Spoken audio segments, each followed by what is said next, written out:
my fellow readers, this is Dark Symphony 777 with another fan fiction reviews. As always, link to stories will be in the description below. Please like the video, subscribe to the channel, click on that bell for notifications, leave a comment in the comment section below on your thoughts of the story, and finally, this is my opinion. My opinion is not indicative for everyone in the world, so please respect that. So, I am doing 2 reviews this time. 2! Count them! 2!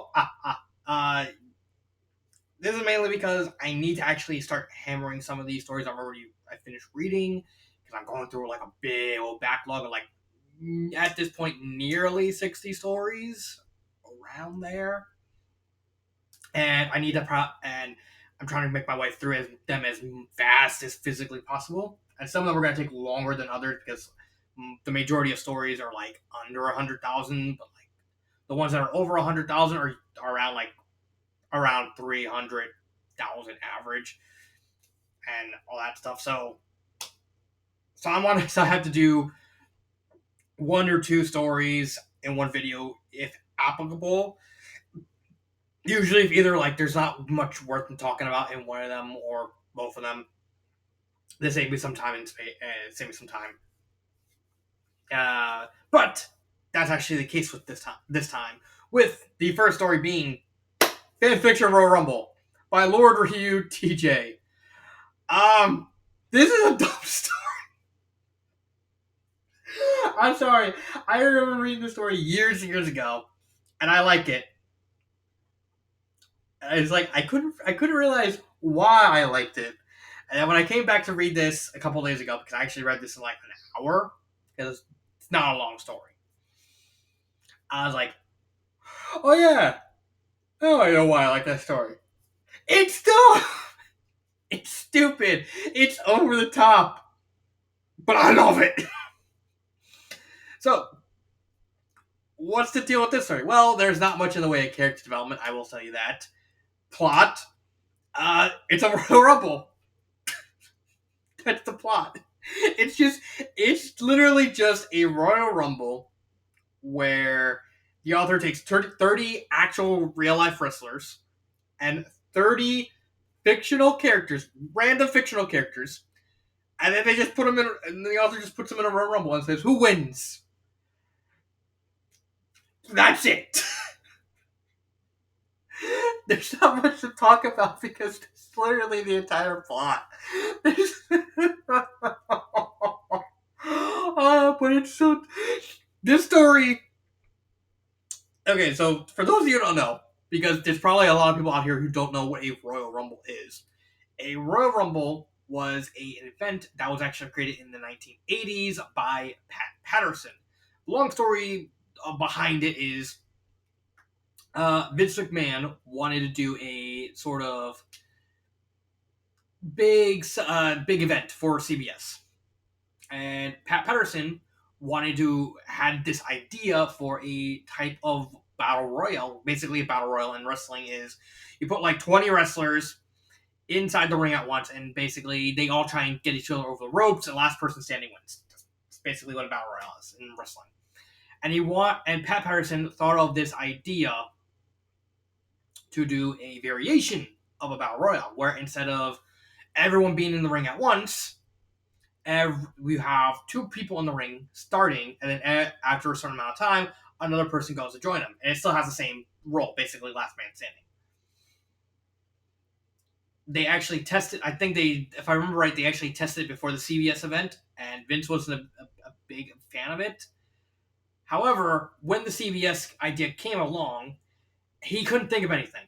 So he basically supposedly according to Scuttlebutt, Vince McMahon basically just looked at around his area, saw Pat Patterson, remembered the idea he had that he tested not too long ago, said, we're just going to take your idea and just hope for the best.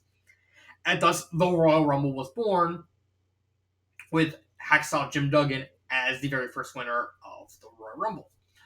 And WWE it's become so big, it's basically one of the big 4 pay-per-views of WWE now, along with WrestleMania, SummerSlam, and Survivor Series. I guess you... And I guess you can now kind of put in... you can put in Money in the Bank as well. with that. That the event was just monument success, and this person wanted to honor this idea by doing something so dumb but so entertaining at the same time. That's basically what the story is. It's so bad in the idea because it's really, as a story, it's bad. Like if you look at this from a critical point of view, this story's bad. All the writing's in script. There's barely any prosing. It's just a bunch of people doing like spot monkey stuff. But you can't help but love it. You can't help but be entertained by just the sheer level of ridiculousness in this story. It's so dumb. Like you can see right here. It's like, oh, Rey Mysterio. He's basically like, a very, very small luchador. And then you see above him Homer Simpson. See, it's dumb stuff. You see Peter Griffin, Alberto Del Rio. You see The Rock. Spoiler: in this story, Steve Austin wins because, of course, he does. I actually read all 1, 2, and 3, and I know Steve Austin wins the first one. I know in the third one, it's actually a tie between, I shit you not, James Rolfe and Twilight Sparkle. I shit you not, tie. I can't remember who wins the second one. I know it was a fictional. I believe it was a fictional character, but I can't remember who. And then you have like such ridiculous moments, like James Rolfe shows up, and then the nostalgia guy shows up, and James Rolfe's still in the ring, and he looks at him, he's like, no! And then James Rolfe turns and looks at him and says, critic! It's so ridiculous and dumb, and I love it. I don't have anything more to say about the story, actually. I'm trying to pad this story out as much as I can. Grammar. There's some, I think, I can't even know what there. I think even if there is grammar errors, it kind of fits with the tone of the story. It's supposed to be goofy and ridiculous. So it's like, oh, there's a grammar error. Someone the guy misspelled Peter Griffin's name wrong. Oh well. Pacing. I can actually talk about that. Basically, there's 15 parts. Well, 14 parts actually. 13. No, wait. No, 15 parts because okay, let's get there. Okay. There's 15 parts, and each story kind of follows the same flow. So let me actually go to the next chapter. So it starts with showing the whole ring and everything, and introducing the first wrestlers. It goes with them wrestling a little bit, and then another person joins in. They kind of mess around. You see, sometimes there are some wrestlers that are more joke characters. Partway through the story, there's like the author introduces a gimmick where there's a big pull outside at the top of the ramp of the wrestling arena. On top of it are like several flags, and if you reach up and grab a flag, you're allowed to re-enter. I actually think that's a really cool idea. It's weird that they never WWE should actually implement that idea. Not the whole poll thing, but like a redo thing. Like if they get pissed off, and I mean Mick Foley did it with like the 3 faces of Foley thing, so it could be done. It is a really cool idea. It is paced very, very simplistically. Basically, each chapter ends with like everyone with like here.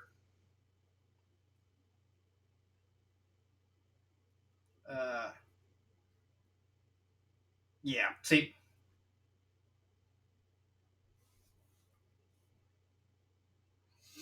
with like either getting someone eliminated or someone looking towards the screen while the time is going out to kind of build anticipation for who the next person to join is. It basically just rinse and repeats that. It's just a bunch of random stuff, but it's very, very ridiculous and entertaining in a sort of over the top campy sort of way. It's not.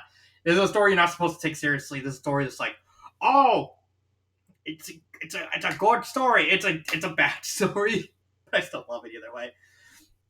So that's really it for this.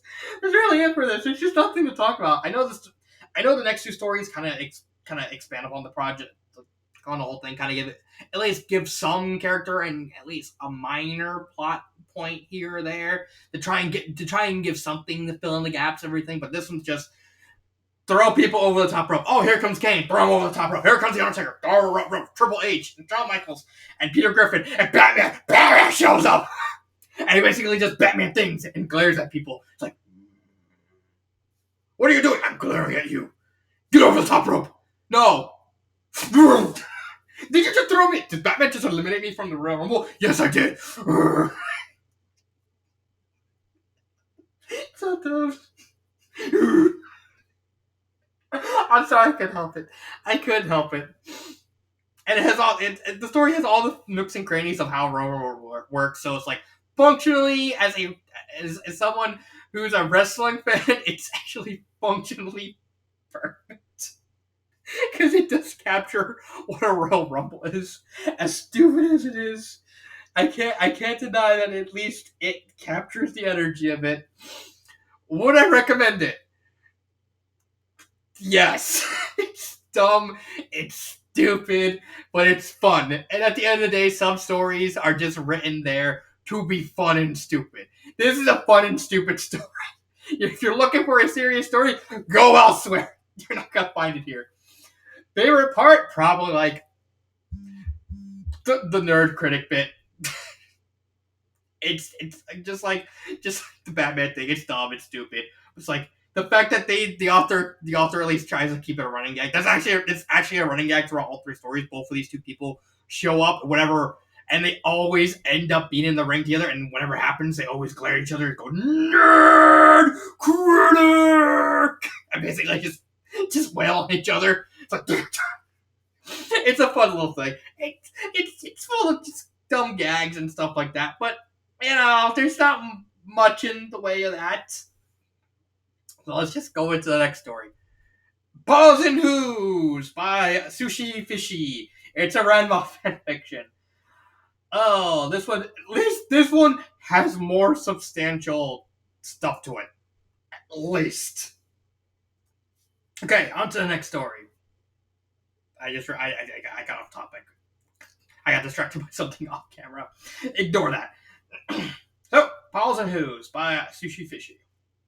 This is, I think the last story I did by Rama was the one, the abuse one. The one where Rama was being abused by Akane.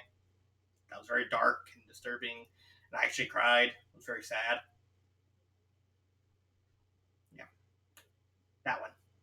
So, but this one's more somewhat lovey-dovey. So, what's the plot? Well, the plot of this story is Ukyo basically wants to show Ryuga her new spatula. However, Ryuga is not feeling too much into it because he finds out that Akane and Rama are actually officially getting married. And he's kind of like, his heart's not fully 100% into it. So, they kind of...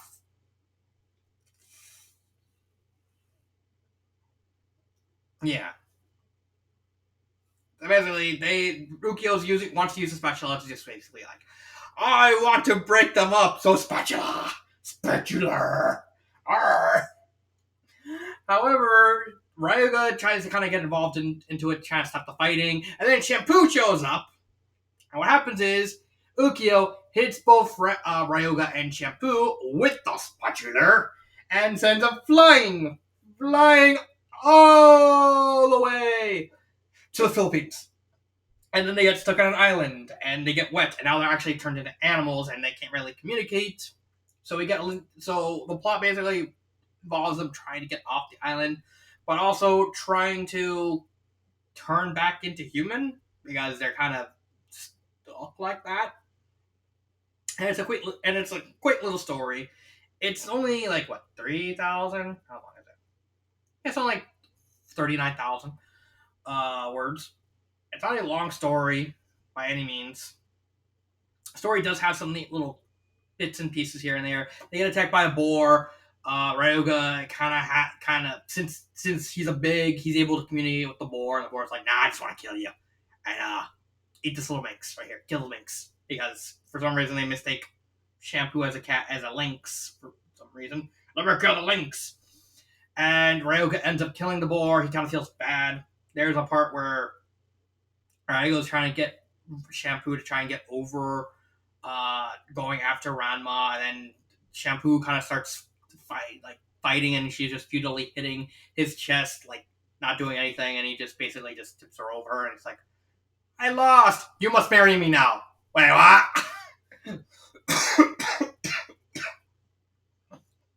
And then they kind of continuously turn back into humans and their animals because they need to be able to they need to use animals to be able to survive and communicate with this family of pigs. And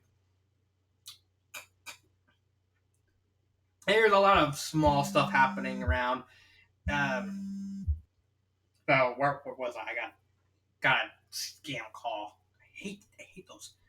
I really hate those. Where was I? Oh yeah.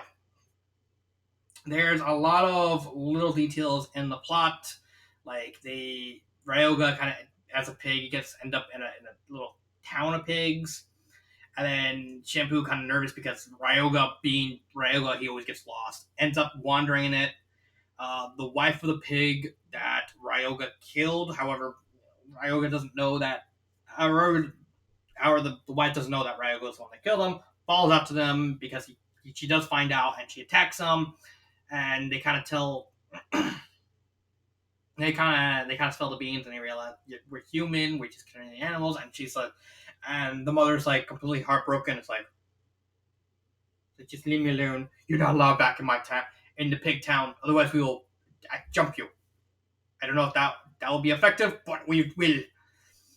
Leading to like Ryoga having the only way to get off the island is the Ryoga to sneak into the village, talk to the elder, and basically it's like, I need your help. Can you tell me? Can you tell me where I am? Yes, read this book, son. For I am Pig Jesus. Yes, yes, yes. Oink oink. Stuff like that. They managed to get out off the island by building a raft.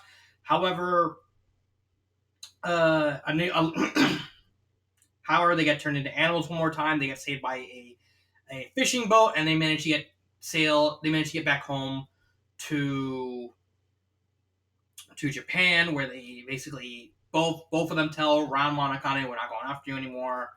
There's a little scuffle with Moose because Moose is like, I want Shampoo. Now, no, my heart's broken.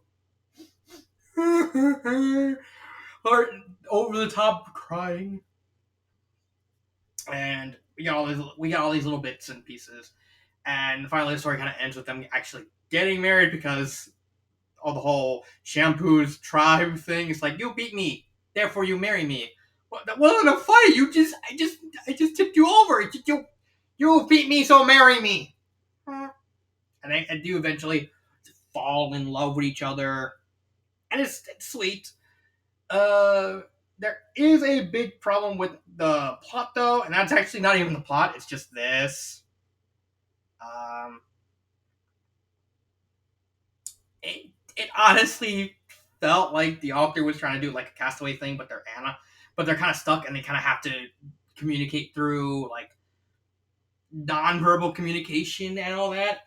It kind of feels like a cop out that they don't even stay animals the entire time. They go back into human.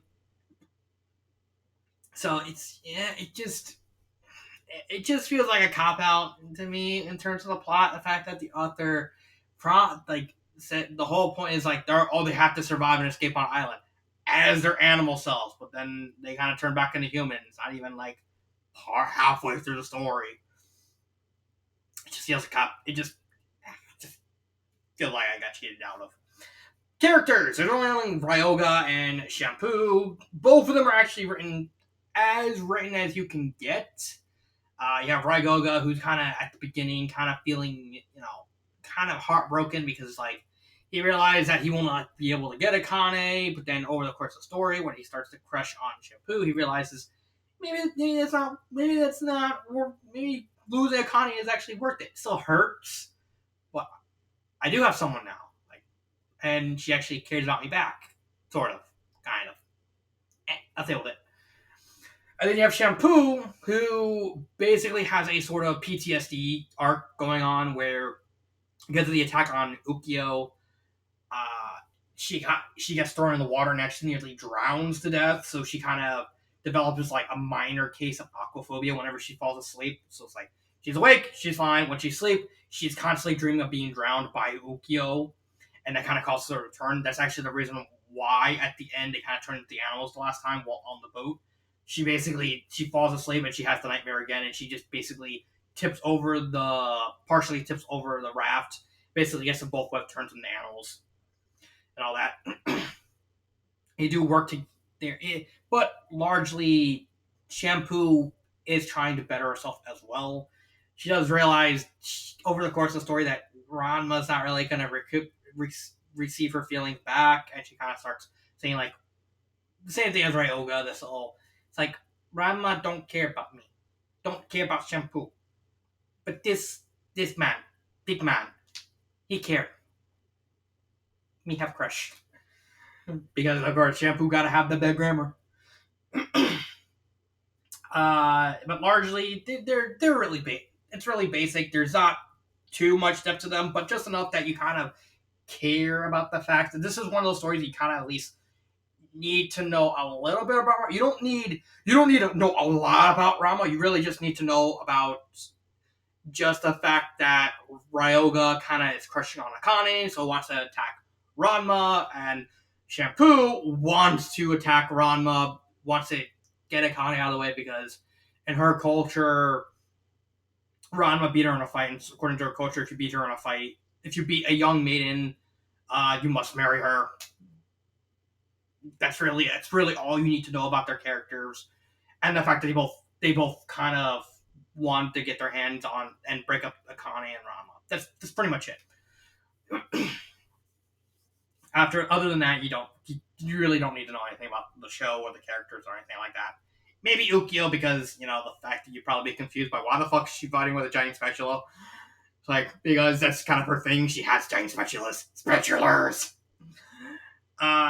Grammar wise, grammar is actually pretty well done. Pacing wise, despite being a short story, it blitzes by really fast. It doesn't take too long if you're not as long as you're not taking your time to understand what's going on, or you're not a slow reader. You can probably finish this in about 90 minutes around there if you're fast enough. It took me a little bit longer than that because I've been kind of pacing myself and everything because of work and other things going on. So there's that. But yeah, that's it with Paws and Hooves. Would I recommend the story? I actually would recommend the story. It's a short but sweet Ranma story. It's there and gone in the blink of an eye. You can't really. It's largely. I think the only bad thing I can say about it is largely forgettable. But other than that, not really much to it. It is a neat little story. It is worth your time. So yeah, go right ahead. What I recommend, what would be my favorite part of the story? Probably at the end where Shampoo and Ryoga are kind of still miffed of the fact that Ukyo kind of started this. And so they kind of go to her food stand. It's like, Ukyo, you're back. Oh, praise Jesus. Ukyo, the spatula. My spatula. My spatula! Long story short, they basically just go to her store because they're still mad about the whole thing. And it's like, well, you're not hurting anyone else and ever again with this, and they just bend the stick. Right? We just casually bends the spatula because he can, because he's Chad like that. And that's it. It's a little moment, but I don't have anything bad to say about that. Would I change anything about the story? No. I think it's fine. I think it's fine just as it is. It really maybe change the synopsis because the synopsis does come off as misleading. That would be it, and even then, the synopsis wouldn't. Yeah, maybe change the synopsis. Sometimes a lot of people read the synopsis before getting into a story, and they might feel kind of betrayed, kind of put off by the fact that the story kind of promises them being stuck on an island as animals, but then they quickly turn human. It's at very best, maybe just change the synopsis to kind of reflect what the story is actually about. Like, oh, like don't mention that they're gonna be they're stuck as their curse forms. Just say they get stuck on an island because of Oki or something like that. And really, as long as it's not like this, that kind of comes off as misleading. You can kind of do whatever you want. And that I don't have anything bad to say about it. So that is fan fiction Royal Rumble and Paws and Hooves.